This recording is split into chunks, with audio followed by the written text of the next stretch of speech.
Եթերում տեսլականն է, բարև ձեզ։ Հայաստանը կրկին նշաձող է իջեցրել։ Ինչպես ստացվեց, որ Հայաստանի եւ Ադրբեջանի միջև կնքվող պայմանագիրը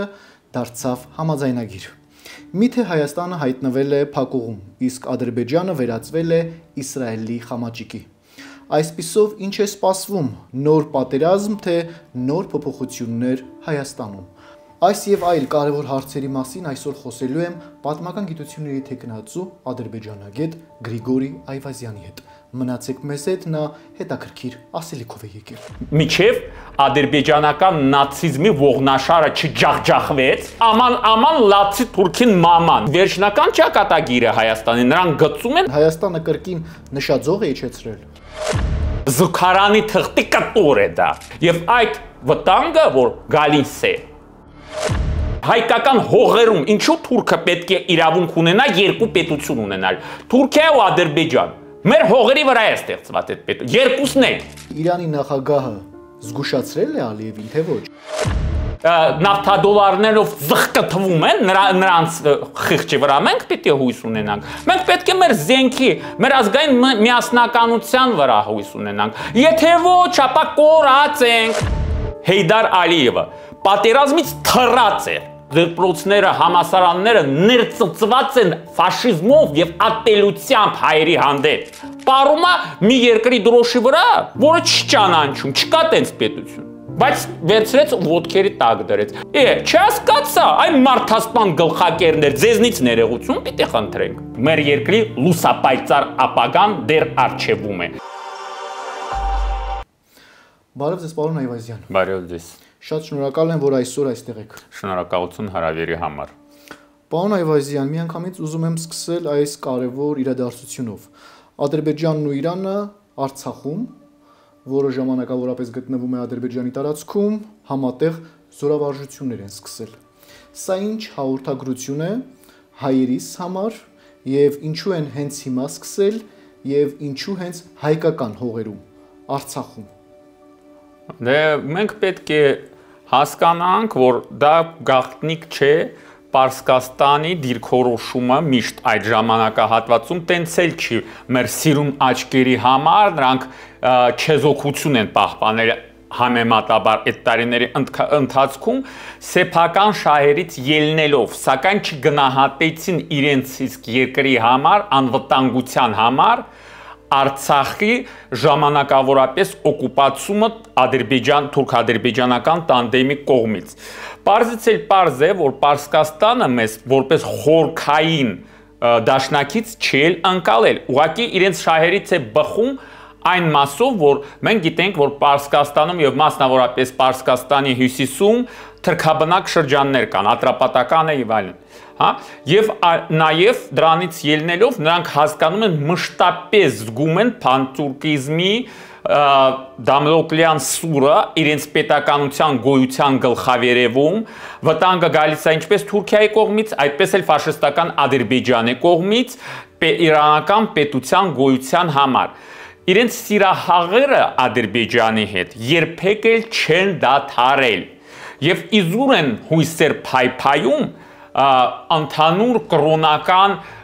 ընդհանուր կրոնից ելնելով մտածելով, որ Ադրբեջանից դաշնակից կարող է լինել։ Ադրբեջանը մի այդպիսի պետություն է, որ միաժամանակ դաշնակիցն է եւ եղբայրական պետություն Իսրայելի համար, մյուս կողմից դաշնակից ու եղբայրական պետություն Պակիստանի համար, որը չի ճանաչում Իսրայել պետության գոյության իրավունքը ընդհանրապես։ Այդպես որ Ադրբեջանի հետ այդքան էլ պարզ չէ ամեն ինչը, այնտեղ բավականաչափ ցայտուն զարգացած այդ արևելյան բնազդային վարվելակերպը, նաև իշխանական էլիտաների մեջ։ Ստել, ինչքան հնարավոր է շատ ստել եւ բոլորին ստել առավոտից մինչեւ երեկո ստել։ Դա ադրբեջանական բոլոր իշխանությունների կրեդոն է եղել։ Նաեւ հայատյացությունը որպես պետական մտածելակերպի եւ նաեւ պետության գոյության հիմնասյունը, հայատյացությունը։ Այսինքն այս զորավարժություններից ինչի հոտ է գալիս, ինչ վտանգ կա, պարոն Այվազյան։ Իրականության մեջ, եթե մենք խոսում ենք զինավարժությունների մասով կոնկրետ այդ կտրվածքով, ապա մենք պետք է հասկանանք, որ ինչքան էլ եւս մեկ անգամ կրկնում եմ, եւ պատմությունը դա ցույց է տվել, Պարսկաստանը մի շարք տարիների ընթացքում աջակցություն Ադրբեջանի այսպես կոչված տարածքային ամբողջականության հանդես է եկել։ Շնորհավորանքները հղել նացիստական Ադրբեջանի Արցախի ժամանակավորապես զավթման կապակցությամբ։ Եվ այդ գիծը միշտ է եղել, թե ինչ է դրանից հետո եղել։ Պարսկաստանի նախագահան թռավ Ադրբեջան, հետ ճանապարհին անհայտ պայմաններով գնաց Ալլահի մոտ։ Բայց այս մեկը հաջողությամբ վերադարձավ նաև հետ իր։ Այստեղ շատ կարևոր հանգամանք կա։ Ինչքան էլ փորձեն նրանք սիրաշահել նացիստական Ադրբեջանին, թող լավ հիշեն, որ Ադրբեջանը ու Թուրքիան նախատեսում են իրենց տեսլականի մեջ զինավարժություններ անցկացնել հենց Թավրիզում եւ Հյուսիսային Պարսկաստանում առանց պարսիկների ներգրավմամբ, որպեսզի փոկեն Իրանի հյուսիսը։ Իրենք համարում են դա հարավային Ադրբեջան եւ այլն եւ այլն։ Թիֆլիսը հին ադրբեջանական քաղաք են անվանում, Դաղստանը հարավային մասը, Դերբենտը ադրբեջանական հող են անվանում։ Այդ դա չնայած այն փաստին, ինչպես ասում են, աման լացի թուրքին մաման, որ անգամ ադրբեջանցի ազգ գոյություն չունի։ Ոչ էլ գոյություն է ունեցել, դամանավանդ այդ տարածաշրջանում ընդհանրապես ադրբեջանական անկախ պետություն պատմության ընթացքում գոյություն չի ունեցել։ Այդ ինչ ցնդաբանական նոպաների մեջ է դիկտատոր Ալիևը, երբ որ խոսում է, ասենք թե, տեսեք, նացիզմը, իրենք մեղադրում են հայերի իբրև թե նացիստներին համակրելու մեջ։ Մեր պետականությունը անվանում են նացիստական։ Միջայլոց իրենց պետության մեջ, հա, որպես պետականության ստեղծող Ռասուլ Զադեն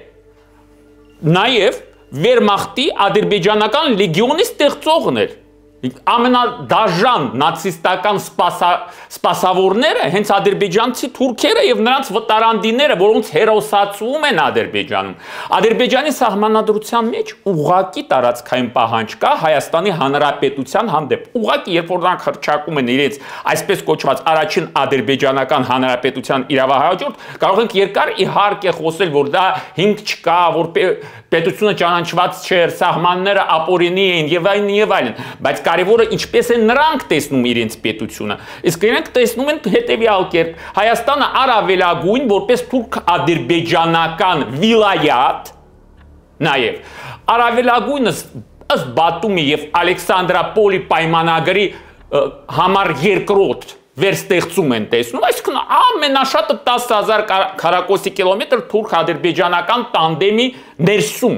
որպես խամաճիկ եւ վերջնական ճակատագիրը Հայաստանի նրանք գծում են ինչպես արեցին Արցախի հետ, հայաթափում ամբողջությամբ, այսինքն Հայաստանը առանց հայերին։ Դա պետք է հասկանանք, նաեւ պետք է հասկանանք եւ չզարմանանք, երբ որ մենք Պարսկաստանի հետ, հա, չեղարկում ենք վիզային ռեժիմը։ Հետո զարմանում ենք, որ պարսկական անձնագրերով թուրքերը գալիս են Երևանում ու տարբեր ձևի սելֆիներ են նկարահանում, գովում են ադրբեջանական նացիզմը։ Ինչ ենք մենք տեսնում, Ադրբեջանը մեզ մեղադրում է ինչ-որ բանի մեջ, այն պարագայում, երբ որ ներկայիս Ադրբեջանի նախագահի հայրը Հեյդար Ալիևը պատերազմից թռած էր, մեծ հայրենական պատերազմից։ Ինքը նախ մի հատ տարիքը իրեն իջեցրեց 23 թվականի, 1923 թվականի ծնունդ է գրել, ըստ էության 22 թվականի ծնունդ էր ինքը։ Եվ նաև Նախիջևանում բոլոր ոչխարներին ծախեցին, մորթեցին, կոտորեցին, փրթեցին, որպեսզի իրեն համար ինչ-որ առողջական խնդիրներով տեղեկանք ձեռք բերեն, որ չտանեն։ Եվ այդ նույն բանակից փախածից, հա, փաստացիորեն ասելով, որ իբրև թե իրեն հորը, հա, 102-րդ ամյակին նվիրված միջոցառումները, հա, մայիսի 10-ին պետք է լինեին, հա, Ալիև մեծի, այսպես ասենք, ինքը այդ պատճառով Իլհամ Ալիևը ուղղակիորեն չգնաց Մոսկվա, բայց դրանով ուրախանալ պետք չէ, թե յանիմ թե ասենք թե դրանից շատ կփչանան ռուս-ադրբեջանական հարաբերությունները, ոչ, որովհետև նրանք կառուցված են փոխադարձ շահերի, նավթադոլարներից ստացված կաշառակերության բազայի վրա փոխհարաբերություններ են կառուցված։ Այդ ուղղությամբ աշխատում են։ Այո, ըստ դրանով Ադրբեջանը փորձում է իրեն ցույց տալ, որպես մեծ պետություն թքած ունի։ Դե եթե նրանք ինչ-որ կապ ունեն մեծ հայրենական պատերազմի հետ, իրենց ոչխարների հոտը ուղարկեցին Մոսկվայում պարադի, այս շքերթին մասնակցելու։ Բա ուր է իրենց նախագահան։ Քիչ գնաց ասենք թե Մոնղոլիայի նախագահի մոտ նստել, էլի որպեսզի ավելի մոտիկ լինի իրեն նախահայրերի հայրենիքի երկրի ղեկավարին, էլի որ Մանջուրիան տենց Հյուսիսային Կորեան նույնպես ներկայացված էր այնտեղ, կարելի էր այնտեղ նստեցնել, որպես պատմական հայրենիքի տեր մարդ է, այնքան հայրենատեր է Խամալիևը, եւ հայրենատեր է եւ հայրենա կասեի թե ինչա։ Դե ուրեմն այս պարագայում մենք պետք է իրականության մեջ լրջանանք ու հասկանանք, որ Ադրբեջանը ասեց, չէ, հստակ ոչ մի տենց նախապայման չունենք Հայաստանից, ընդհանրապես սահմանադրությունը փոխեն պետք է նրանք, որպես նախապայման Մինսկի խումբը լուծարեն եւ вообще թե էտել անեն, հետո էլ ինչ որ պահանջների շարան կհորինեն, էլի Համալիևը չէ որ ցնցուն ունի երևակայության աստիճանը նրանք չի երևում, էլի այդքան մեծ է։ Այդպես որ դրա համար մենք չենք տեսել ինչպես սողալով այսպես կոչված խաղաղության պայմանագիրը դարձավ անգամ անվանական օրեն համաձայնագիր, ինչը նույն բանը չէ, նույն աստիճանի փաստաթղթերի մասին չէ խոսքը, ես բազմիցս ասել եմ, հիմա էլ կասեմ, խաղաղության պայմանագիր ընդհանրապես չպետք է կնքվի այդպիսի փաստաթուղթը։ Մենք ոչ օկուպանտ ենք, ոչ ուրիշի հողերում եղել ենք եւ այլն։ Ամեն դեպքում դա էլ արժե զրկվեց, խոսվում էր խաղաղության պայմանագրի, խաղաղության խաչմերուկի մասին եւ բնավ վերջերս եւ արդեն քանի ամիս է, որ խաղաղության պայմանագիրը կարծես թե վերածվել է համաձայնագրի, որը համեմատության կարգով պայմանագրի հետ ավելի թույլ եւ ավելի նսեմ մի փաստաթուղթ է։ Մեղմ ասած, հազար ներողություն, զուգարանի թղթի կտոր է դա։ Այդպես է ստացվում։ Ստացվում է, որ Ադրբեջանը չի ձգտում խաղաղությանը եւ չի էլ ձգտել, չի էլ թաքցնում իրենց մտադրությունների մասին։ Իրենց մտադրությունները հստակ է, Հայաստանի հայկական պետականության ոչնչացումը, նոր ցեղասպանություն արդեն Հայաստանի Հանրապետության տարածքում հայերի նկատմամբ, տարանցքային պահանջներ Հայաստանի Հանրապետության նկատմամբ չեն հրաժարվում որևէ կետից, որևէ պունկտից չեն հրաժարվում։ Այդպես որ դրան մի հավելում անեմ, լրագրողը Թուրքիայում փողոցում հարցնում է սովորական անցորդին. Ինչ հանցանք կգործեիք, եթե իմանայիք, որ դրա համար պատիժ չկա։ Անցորդը պատասխանում է. 20 հատ հայի գլուխ կկտրեմ։ Սա ինչպիսի նկարագիր է, պարոն Այվազյան, եւ ինչ բացատրություն է պահանջում։ Թուրքիայում եւ Ադրբեջանում սերմանվում է հայատյացություն եւ կտրել հայի գլուխը եւ մնալ անպատիժ, դրան զուգահեռ խաղաղության պայմանագիրը միջազգային ամենաբարձր հարթակներից հնչեցվում է, դրան գումարած Հայաստանին մեղադրում են պայմանագիրը ձախողելու մեջ։ Այնինչ, քանի ամիս առաջ արդեն երկու կողմերը հայտարարեցին, որ պայմանագիրը պատրաստ է։ Սա ինչ է։ Դե ուրեմն մենք պետք է հասկանանք, որ Թուրքիայում եւ Ադրբեջանում այս ժամանակահատվածում ոչ մի բան չի փոխվել հայերի հանդեպ։ Այդ մենք կարծում ենք, որ կարող ենք մեզ թույլ տալ ներազգային պարակտություն։ Դա ճակերտավոր, հա, այն ճոխություն է, որ մեր ազգը այս ստեղծված իրավիճակում մեզ թույլ տալ չի կարող։ Մենք իրականության մեջ կանգնած ենք եւ արդեն իսկ գտնվում ենք մեր ժողովրդի համար մեծ հայրենական պատերազմի առաջին ճակատում։ Այդ պատերազմում թուրք-ադրբեջանական նացիզմի դեմ։ Այդ ճակատում որոշվում է մեր ժողովրդի պետականության գոյության չգոյության հարցը։ Մենք պետք է լրջանանք։ Ներազգային պարակտությունը դա այն է, ինչ որ ադրբեջանական կողմը, թուրքական կողմը ուզում է սերմանել մեր հասարակության մեջ։ Էլ ինչ պետք է անի թշնամին։ Թշնամին առավոտից երեկո անկանոն թիրախային կրակոցներով ահաբեկում է սահմանային բնակավայրերի մեր հայրենակիցներին։ Սրանով ինչ է ուզում ասել։ Էլ ինչ է պետք որ անի թշնամին, որ մենք հասկանանք դա, պարոն Այվազյան։ Կարծես թե թշնամին չի էլ թաքցնում իրենց նպատակների մասին, իրենց մտածելակերպը ոչ մի ձևով չեն թաքցնում։ Մահ են ցանկանում հայերից համար։ Ուղղակի տենց է պետական ամենաբարձր մակարդակից սկսած, նախագահ, վարչապետ, կառավարություն, ազգային ժողով, հա? Ադրբեջան, այո, քարոզում են հայատյացություն, ստեղծել են իրենց Միլիմինջլիսում այսպես կոչված արևմտյան Ադրբեջանի գծով հանձնաժողովներ, միջոցառումներ են անցկացնում Լեհաստանում, Վատիկանում եւ այլուր, այդ հեքիաթները կեղտը զրպարտությունը մեր ժողովրդի եկեղեցու վրա լցնելով այդ կեղտի ուղակի հորդարատ անձրևը, հա, այդ պարագայում անասելու մակարդակ է եւ մենք պետք է վիճակը գնահատենք սթափ, դադարենք ապրել սին պատրանքներով, ինչ որ խաղաղության մասին, չի լինելու խաղաղություն, որովհետև մեր թշնամին դա չի ցանկանում։ Ոչ թե մենք ենք տենչում մահել, իրենց համար ասում եք, ասեն, եթե անպատիժ հայերի գլուխները կկտրեն, բայց տենց էլ մնաց նրանց համար անպատիժ, չէ՞։ Աբդուլհամիդյան ջարդերից սկսած մինչև 1923 թվականը ամբողջ այդ շարանում որ ջարդերը եղել են, Օսմանյան կայսրության խորքերից մինչև Բաքու քաղաքը հասած 1918 թվականին, երբ որ թուրքական կանոնավոր բանակը մտավ Բաքու, ինչ են արել, 30,000 հայ են մորթել։ Այդ հոմ Թուրքիայի քաղաքացիներ չէին, ինչ գործ ունեին թուրքական զորքերը հայերի կոտորելով այնտեղ։ Դա այո, մեծ ցեղասպանություն էր, մեծ եղերն էր, որը վերաբերում էր մեր ժողովրդի բոլոր հատվածների։ Այդ մենք մեր մեջ ցի ուզում ենք հա դնել այսինչանցի, ինտեգրացի եւ այլն։ Իսկ թուրքերի համար մենք բոլորս մի թշնամի ենք, իրենց համար այն ժամանակ անցավ դա անպատիժ,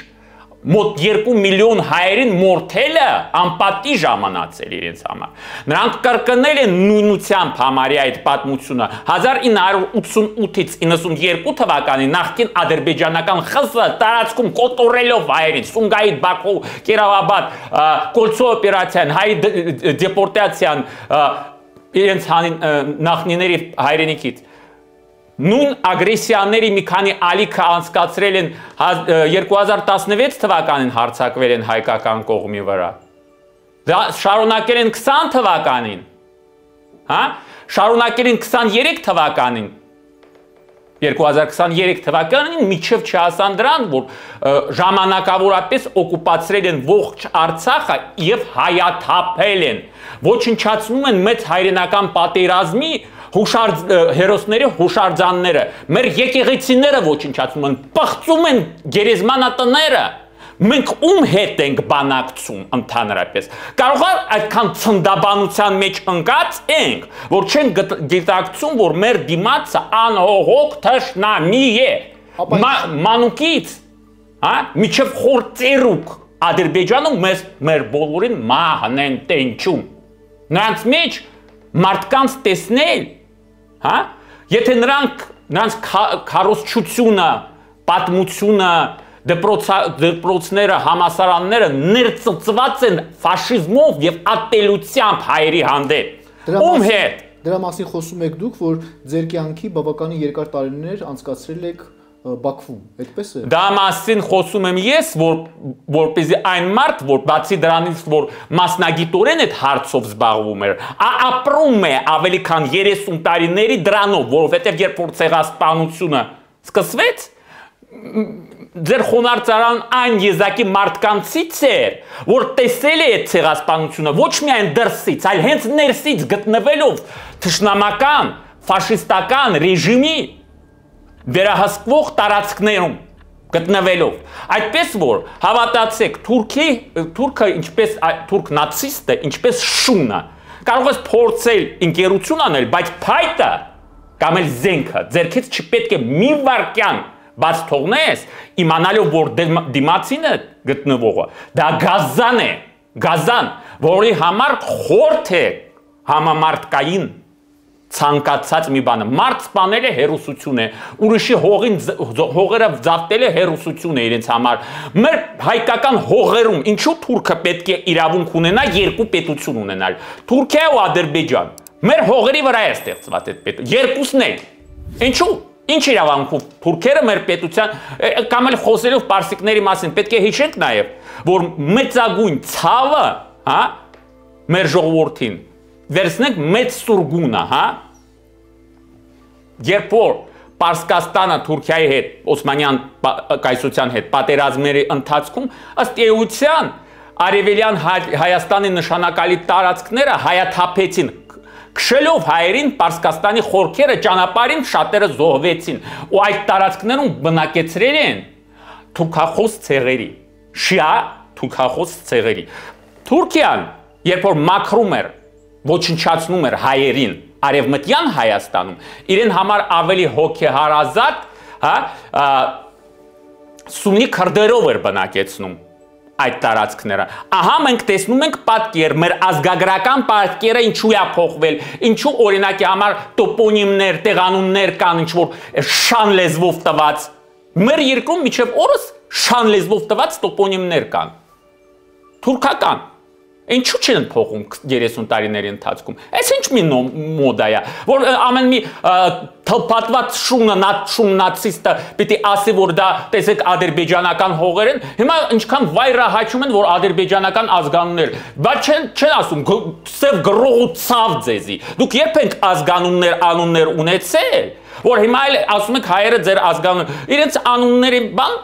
արմատները, հա, պարսկական եւ արաբական են։ Իսլամից եկած հիմնականում այդ ռուսացված վերջավորությամբ ովով եւ այլն զադե մադե եւ այլն այս ով են նրանք դարձել որ մեզ կյանք են սովորեցնում այդ տարածաշրջանում դուք նրանց են այ նրանք որպես սերունդ մի ամբողջ նոր արդեն նոր սերունդը կատակ բան չէ 30 տարի է անցել այդ այն ժամանակ նոր ծնված երեխան հիմա մեծ տղամարդ է հիմա Ալիևը ինչ է հասել տարածաշրջանում իրականության մեջ մենք խոսում ենք չէ վերացական հասկացություններով, բայց վերացական չի։ Եվ Ադրբեջանի գերեզմանատները լցված են վերջի պատերազմի մասնակիցների եւ զոհերի, հա, թվականակը ինչքան է։ Եվ նաեւ հայկական գերեզմանատները մի ամբողջ սերունդը համարյա վերցրել են ու տարել են հողի տակ։ Ադրբեջանի ղեկավարն է նրա մեջ մեղավոր։ Հիմա եթե տենց նստենք խոսանք, ըստ էության Ադրբեջանը ռազմական վերահսկողության Կելբաջարի շրջանի, հա, Քարվաճարի շրջանի վրա հաստատեց ոչ։ Երբ որ ասում են դա փակել են, չէ, ժամանակին Բերձորի միջանցքը։ Իսկ Բերձորի նկատմամբ ադրբեջանական զորքը հաստատեց ռազմական վերահսկողություն, պատերազմի հսկայական ակնայի Աղդամի շրջանի մասին ենք խոսում։ Ադրբեջանը ռազմական վերահսկողություն հաստատեց, հետո թող չհաչան Ադրբեջանում, որ նրանք պատերազմում հաղթեցին։ Նրանք իրենց ընկեր թուրքերը, կեղտոտ նացիստները, Պակիստանը, այդ վարձկանները, գլխակեր մարդասպանները լցնելով ամբողջությամբ իրենք Արցախը չեն կարողացել գրավել, անգամ ասում եմ տոկոսային հարաբերակցությամբ, տեսեք մեր վերահսկողության ներքո ինչքան տարածքներ են եղել։ Այդ պետք էր հանձնել Լաչինի շրջանը, հետո զարմանալ, որ նրանք Բերձորի միջանցքը փակել են։ Պետք է հասկանալիներ, որ տենց էլ պիտի լինի։ Հիմա Հայաստանի վրա նույն խաղն են խաղում։ Ուղղակի ուզում են մեր շնչուղերները փակել։ Սովամահ անել, իրար դեմ կրվցնելով, իսկ մեր մոտ պետք է իրավիճակի գնահատման եւ իրավիճակի լրջության գնահատման ստապ մոտեցում ցուցաբերենք, ոչ թե մեկը մյուսից կոկորտը կրծենք, այլ հասկանանք, որ վերահաս վտանգը վերաբերվում է բոլորին, անխտիր բոլորին։ Եթե փորձենք հասկանալ եւ հանրագումարի բերել, ադրբեջանական այդ կրակոցները Ինչի մասին են վկայում, դա պարզապես սադրանք է, թե կրակոցներ նոր պատերազմի ֆոնին։ Ես անկեղծ ասած ձեզ կասեմ այն, ինչ որ մտածում եմ այդ հարցի վերաբերյալ։ Պատերազմը տենց էլ չի վերջացել, այն ընթանում է եւ ընթանում էր այդ ամբողջ 30 տարիների ընթացքում։ Նոր ալիք պատերազմի նկատի ունեմ։ սրացման նախանշանները կան, տարածաշրջանի անկայուն վիճակը, տարբեր խնդիրները, որ ծագում են, տեսել եք բոլորովին վերջերս, ասենք թե սրացումը Հնդկաստանի ու Պակիստանի միջև ինչին է բերել, ասենք թե, հա, եւ այլն, եւ տեսեք, բայց խաղը, մեծ խաղը շարունակվում է։ Ուղղակիորեն այսօրը, հա, այս օրերին Ռուսաստանի Դաշնության արտգործնախարարը գտնվում է Երևանում։ Մի շարք կարևոր թեմաներ կան, որ քննարկում են, ստորագրում են փաստաթղթերը, բայց մենք պետք է հասկանալի լինենք, առաջին հերթին տեսլական ունենանք, մեզ համար հասկանալի լինենք, տեսնենք, ուր ենք շարժում, արևմուտք, արևելք, հյուսիս, հարավ, մնում ենք տեղում, զբաղվում ենք, ինչով ենք զբաղված մենք։ Ասենք թե զարմանալի է, չէ՞ մեր եվրոպական պարտներների համար, թե մեր ժողովրդավարության բաստիոնի ներկայացուցիչները ինչ են անում Մոսկվայում։ Կամ էլ ուրիշ հարց, ինչու հայկական որևէ զորախումբ Կարմիր հրապարակում հանդես չի եկել։ Ադրբեջանի նախագահն այնտեղ չի գնացել, փոխարենը իրենց ասկյարների, գլխակեր մարդասպաններին ա ուղարկել այնտեղ։ Պատերազմի մեջ ոչ մեծ հայրենականի մեջ ոչ մի հետք նրանք լուրջ հետք չունեն, բոլոր հերոսները, մարշալները, գեներալները ադրբեջանական ԽՍՀ տարածքից համարյա 99%-ով հայ են։ Ինչ է ստացվում, պարոն Այվազյան, Հայաստանը կրկին նշաձող է իջեցրել։ Հասկանում եք, պետք է նախ ունենաս տեսլական եւ արտաքին քաղաքականության ուղղությամբ մշակված ծրագիր։ Եթե դա չունես, ապա ինչպես կարող ես դու ասել, իջեցվել է ձողը, չի իջեցվել, աչատարվել, թե ձախատարվել, եթե դու տեսլական չունես, ասում եմ, արտասահմանում դրա վրա են շատ զարմանում, հա, մենք մեզ համար կամ էլ մի կողմից մնում ենք այդ բոլոր, հա, միութենական, այսպես կոչված նախկին հանրապետությունների հետ դաշինքներում, մի կողմից, մյուս կողմից ազգային ժողովը ընդունում է որոշում, որ Եվրոպա են պատրաստում ինտեգրվել, մյուս կողմից Եվրոպայում այդքան էլ տենց չէ, որ սպասում են մեզ, եւ մենք էլ պարզ չէ թե ինչ ենք անում, մենք պետք է մեզ համար հասկանանք։ Ընդունում ենք Հռոմի ստատուտը եւ գնում ենք մասնակցում ենք հայերենական մեծ պատերազմի շքերթին։ Էլ մի ասեք, ես պատկերացնում եմ, եթե Պուտինը գարես, չէ, ընդունում ենք Հռոմի ստատուտը, կարևորը, ասելով, որ Ադրբեջանի ռազմական հանցագործությունների եւ խաղաղ բնակչության հանցագործությունների համար պետք է պատասխան տա, ասենք թե Ալիևը։ Այնինչ, ասում ենք պետք է հետ քաշենք մեր բոլոր հայցերը փոխադարձաբար։ Հենց նույն օրը Մինսկի խումբը կլուծարենք, չենք լուծարի, որովհետև Մինսկի խումբը ընդհանրապես Հայաստանի ու Ադրբեջանի միջև կոնֆլիկտի մասին չէ։ Հայաստանը Ադրբեջանի հանդեպ տարածքային պահանջ չի ունեցել։ Արցախը Ադրբեջանի տարածքային ամբողջականության հետ կապ չունի բոլորովին ու բնավ։ Մինսկի խումբը հիմնական իրենց գործառույթները Արցախ-Ադրբեջան հակամարտության կարգավորումներ, ոչ թե Հայաստան-Ադրբեջան։ Բայց Հայաստանը կարող է Մինսկի խումբը լուծարել։ Դե հիմա Ալիևը կարող է ցանկանում է լուսին թռնել։ Այդ է պահանջում, որ լուծարվի, էլի ինչ-որ բան է պահանջում, կարող է Ալիևը վաղը Շախիրեզադայի տատուն պահանջի մեզնից, մենք պետք է տանք նրան, ինչ-որ ինքը պահանջում է, թե ինքը տալու բան ունի, հա, վերադարձնելու բան ունի, ասենք թե, տեսեք Ադրբեջանում ինչ իստերիայի մեջ են, որ հրապարակվել է Արցախի հանրապետության նախագահի հրամանագիրը, որ դեռ սկզբից 23 թվականին էր նաև ստորագրվել, երբ որ արդեն մարդիկ տեղափոխվել են ժամանակավորապես այնտեղից, որ չեղարկվում է այնտեղի հայտարարությունը։ Մյուս կողմից, մեզնից մեկն ու մեկը, որ խոսում են, լուծարել է Արցախի հանրապետությունը։ Այդ որ օրվանից Ադրբեջանը ճանաչեց Արցախի անկախությունը, որ պիտի ճանաչեր այդ Արցախի ազգային ժողովի եւ նախագահի որոշումը լուծարել այն ինչ որ Ադրբեջանի համար գոյություն չի ունեցել։ Այդ ինչի մասին եք խոսում։ Այսինքն այստեղից եզրակացություն, որ Ադրբեջանը խոսում է դրա մասին, մի պարզ եզրակացություն է մնում, որ Ադրբեջանը ավտոմատ ճանաչել է Արցախի անկախությունը։ Դե սենց է ստացվում։ Դրա համար է հիմա պահանջում լուծարման մասին։ Ինքը ճանաչել է։ Դե հիմա որ ասում են ադրբեջանցի փախստականները Արցախի տարածքների մասին եթե խոսքը գնում, այդ տարածքներից եթե Ադրբեջանը դա անկախ պետություն չի ճանաչում, չի կարող խոսել, որ իրենք փախստական ունեցել են։ Եթե փախստական են, ուրեմն ուրիշ երկրից են, չէ՞ տեղափոխվել։ Ներքին տեղահանված անձանց չեն անվանում փախստական։ Այդքան լապսուսներ է ադրբեջանական կողմը արել։ Եթե մենք, գիտեք, ամեն մի կողմում դիլետանտական մակարդակի գործը չէ։ Պետք է մասնագետները զբաղվեն, ադրբեջանական կողմը ինչքան սխալներ էր թույլ տվել այդ տարիների ընթացքում, ավելի եմ ձեզ ասեմ, հենց հիմա մեծագույն սխալ է թույլ տալիս, որ չի ստորագրում այդ թղթի կտորը։ Այսինքն Ալիևը ցնցումների մեջ է։ Դե կարող է գերազում մեհրիբան Խանիմինը տեսել, պորտապար պարելիս, շատ իմանամ ինչ ցնցումների մեջ է Ալիևը։ Գուցե ուղեղի ցնցում է մանկության ժամանակին ստացել, գուցե, որովհետև երբ որ մենք տեսնում ենք, հա, ինչպես ինքը պարում էր Արցախի դրոշի վրա, այլ չգնաս ասի մգիմո ավարտված 60-անց մարդ, պարում է մի երկրի դրոշի վրա, որը չճանաչում, չկա տենց պետություն, բայց վերցրեց ոտքերի տակ դրեց, հետո էլ վայրահաչում են, որ հայկական կողմը թուրք և ադրբեջանցի նացիզմի որպես խորհրդանիշ ընկալվող դրոշների հետ ինչ-որ բան եղել է կամ կլինի, Ադրբեջանում բարձրաձայն ասում են ներողություն պիտի խնդրեք։ Չհասկացա, այն մարդասպան գլխակերներ, ձեզնից ներողություն պիտի խնդրենք։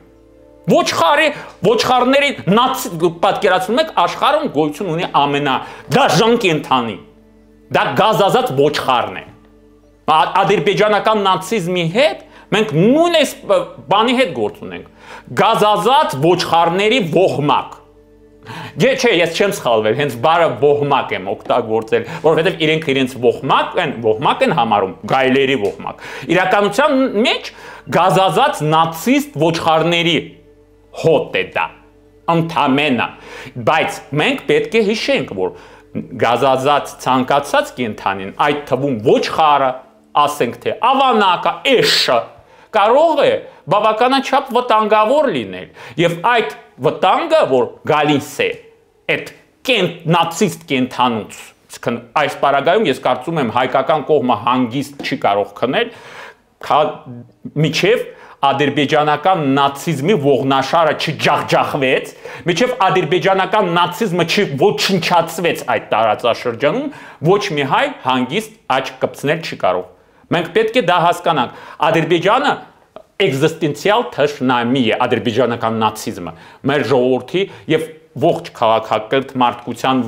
համար, բայց մենք պետք է հաշվի առնենք քաղաքակիրթ մարդկությունը նաև ասենք թե մեր բարեկամական Ֆրանսիայի ղեկավարը կարող է մեզ ինչ-որ բան ասել, գնալ Էրդողանի ձեռքից բռնել, ասենք թե Ալիևի հետ գրկախառնվել, չէ, տեսել ենք, չէ բոլորս, քաղաքականությունը դա բարոյականություն չէ բոլորովին, դա գիտեք հնարավորի արվեստն է, եթե գու նպատակ ունես, ուրեմն պետք է այդ նպատակին հասնելու համար բոլոր ջանքերը գործադրես եւ ոչինչից չխորշես նպատակիդ հասնելու համար, միայն այդ պարագայում դու կարող ես հասնել ինչ-որ շոշափելի արդյունքներին, բայց ես, ինչպես մեր հայրենակիցների նշանակալի մասը, չեմ կասկածում, որ մեր գործը արդար է, հաղթանակը անպայման մերը կլինի։ Ես գիտեմ, որ մերոնք, մեր հայերը բոլորը գիտեն, որ Հայաստանը ամեն ինչից վեր է, հաղթանակ մեզ մահ մեր թշնամիներին, եւ դա ոչ միայն լոզունգ պետք է լինի, այլ գործողությունների ծրագիր, նախ եւ առաջ մենք պետք է սկսենք իրար հարգենք, նոր, որ ողջ աշխարհը հարգի մեզ։ Պարոն Այվազյան, Բաքվում հանդիպեցին Իրանի նախագահը եւ Ալիևը, բայց այդ հանդիպումից մանրամասներ այսպես էլ չհրապարակվեցին, հատկապես այսպես կոչված Զանգեզուրի միջանցքի մասով։ Նրանք խոսել են այդ թեմայով։ Ես չեմ կասկածում, որ Ադրբեջանի համար դա կենսական խնդիր է եւ Թուրքիայի համար։ Ուղիղ ցամաքային կապ ունենալը Ադրբեջանի ու Թուրքիայի միջեւ։ Իրանի համար է կոնկրետ խնդիր։ Իրանի համար խնդիր է, որովհետև կստացվի, что այդուամենայնիվ իրենք ուղիղ կապ են ցամաքային հաստատում շրջանցելով Պարսկաստանը։ Ոստի Իրանի նախագահը զգուշացրել է Ալիևին, թե ոչ։ Իրանի նախագահը կասեր եւ ինչ որ ասում էր Պարսկաստանը այդ ժամանակահատվածում երկար տարիների ընթացքում, որ ցանկացած բռնի փոփոխությունները տարածքային ամբողջականության հետ կապված Պարսկաստանի համար անընդունելի են, բայց դրա համար Ալիևը պլան B ունի, B պլան։ Դե գիտեք ադրբեջանական այբուբենը կատար B։ Պլան B-ն կայանում է դրանում, որ իրենք ստեղծել են այսպես կոչված արևմտյան Ադրբեջանի վտարանդի կառավարություն ենթադրելով, այսինքն դրա տակ նկատի ունենալով Հայաստանի Հանրապետության ողջ տարածքը։ Չեն թաքցնում իրենց ծրագրերը, որ կարող են ներխուժել Հայաստանի տարածքները, որոշ տարածքները բռնազավթել, այնտեղ հանրաքվե անցկացնել եւ իբրև թե այնտեղի ժողովուրդը իրեն, այսինքն իրենք ինչ են ասում, որ այն թրքերը այնտեղի բնիկներ են, չէ՞։ Ինքնորոշվեն ու որոշեն միանալ Ադրբեջանի Հանրապետությանը, ասենք թե իրենք ասում են, չէ՞, Զեմանի ավազանը, Զանգեզուրը, Վայոց ձորը, չէ՞, Արարատի մարզը, չէ՞։ Հիմա ասում ենք, չէ՞, Ադրբեջանը էլ ինչ պահանջ կարող է ներկայացնել։ Նաև ներկայացնում են, որ Հայաստան պետք է վերադառնան թուրքերը։ Այդ արդեն պահանջ է։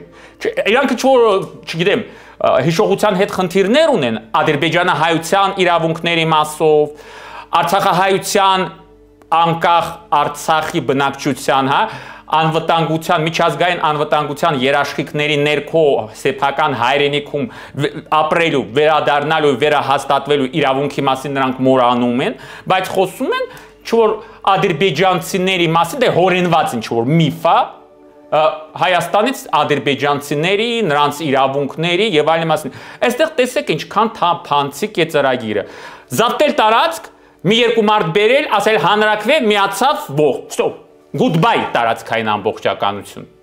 Պարոն Այվազյան, որոշ քաղաքագետներ հազանգում են ասելով, եթե այս իրավիճակը չփոխվի, ապա Հայաստանը կարող է կորցնել սեփական պետականությունը։ Սա ինչ է։ Եթե մենք շարունակենք ներազգային ատելություն սերմանել, երկպարակտված մնանք, չտեսնելով մեր շուրջը, ինչպիսի վտանգներ են ծագում անընդհատ ամեն օր։ Եթե adekvat չենք պատասխանի նետված մարտահրավերներին, ապա եւ Թուրքիան, եւ Ադրբեջանը հայկական պետականությունը եւ ազգը իսպար բնաջնջելու ծրագրից երբեք չի հրաժարվել։ Այդպես որ, եթե մենք չփորձենք հակազդել դրան մեղմ ասած արժանապատիվորեն, ապա իրենք կիրականացնեն այդ ծրագիրը, ինչպես ժամանակավորապես օկուպացված Արցախում են արել։ Եվ մենք բացի խորը մտահոգություններից էլ ոչ մի բան չլսեցինք քաղաքակիրթ մարդկության կողմից։ Ինչ է եղել որ։ Ինչ է եղել, ինչ արձագանք, այդ ով պիտի արձագանք էր, որ գնում են Թուրքիայի ու Ադրբեջանի ղեկավարների հետ գրկահարվում էր, մնում է, որ ոտքերի տակ ընկնեն, որ նրանց խավիարակերական քաղաքականության տուրք են տալիս, նավթադոլարներով զղկթվում են նրանց խիղճի վրա, մենք պիտի հույս ունենանք, մենք պետք է մեր զենքի, մեր ազգային միասնականության վրա հույս ունենանք, եթե ոչ, ապա կորած ենք։ Դա պիտի հասկանանք, որովհետև թշնամին մեզ հանգիստ չի տալու հանգիստ։ Եվ վերջում, ինչ եք տեսնում, պարոն Այվազյան։ Հաղթանակ մեզ մահ մեր թշնամիներին եմ ես տեսնում այդ հանգուցատվությունը, եթե մենք ուշքի գանք, ինչի մեջ չեմ կասկածում։ Գիտեմ, որ Հայաստանը ամեն ինչից վերը եւ հաղթանակը անպայման մերը կլինի։ Գիտեմ ես եւ համոզված եմ, որ մենք բոլորս դա կտեսնենք, մեր երկրի լուսապայծառ ապագան դեռ առջևում է։ Իսկ մութ օրերը կուգան ու կերթան։ Ձախորդ օրերի նման։ Այո։ Շնորհակալություն, պարոն Այվազյան։ Շնորհակալություն հրավերի համար։ Այսպիսին էր այսօրվա տեսլականը, զրուցում էի պատմական գիտությունների թեկնածու ադրբեջանագետ Գրիգորի Այվազյանի հետ։ Շնորհակալություն ուշադրության համար, բաժանորդագրվեք մեր ալիքին խաղաղություն եւ հաղթանակ հայոց աշխարհին։ Միջև ադրբեջանական նացիզմի ողնաշարը չջախջախվեց, աման լացի թուրքին մաման։ Վերջնական ճակատագիրը Հայաստանի, նրանք գծում են Հայաստանը կրկին նշաձող է իջեցրել։ Զուքարանի թղթի կտոր է դա։ Եվ այդ վտանգը, որ գալիս է, Հայկական հողերում ինչու թուրքը պետք է իրավունք ունենա երկու պետություն ունենալ։ Թուրքիա ու Ադրբեջան։ Մեր հողերի վրա է ստեղծված այդ պետություն։ Երկուսն են։ Իրանի նախագահը զգուշացրել է Ալիևին, թե ոչ։ Նավթադոլարներով զղկթվում են նրանց խիղճի վրա, մենք պետք է հույս ունենանք։ Մենք պետք է մեր զենքի, մեր ազգային միասնականության վրա հույս ունենանք։ Եթե ոչ, ապա կորած ենք։ Հեյդար Ալիևը պատերազմից թռած է։ Դպրոցները, համալսարանները ներծծված են ֆաշիզմով եւ ատելությամբ հայերի հանդեպ։ Պարում է մի երկրի դրոշի վրա, որը չճանաչում, չկա տենց պետություն։ Բայց վերցրեց ոտքերի տակ դրեց։ Չհասկացա, այն մարդասպան գլխակերներ ձեզնից ներողություն պիտի խնդրենք։ Մեր երկրի լուսապայծառ ապագան դեռ առջևում է։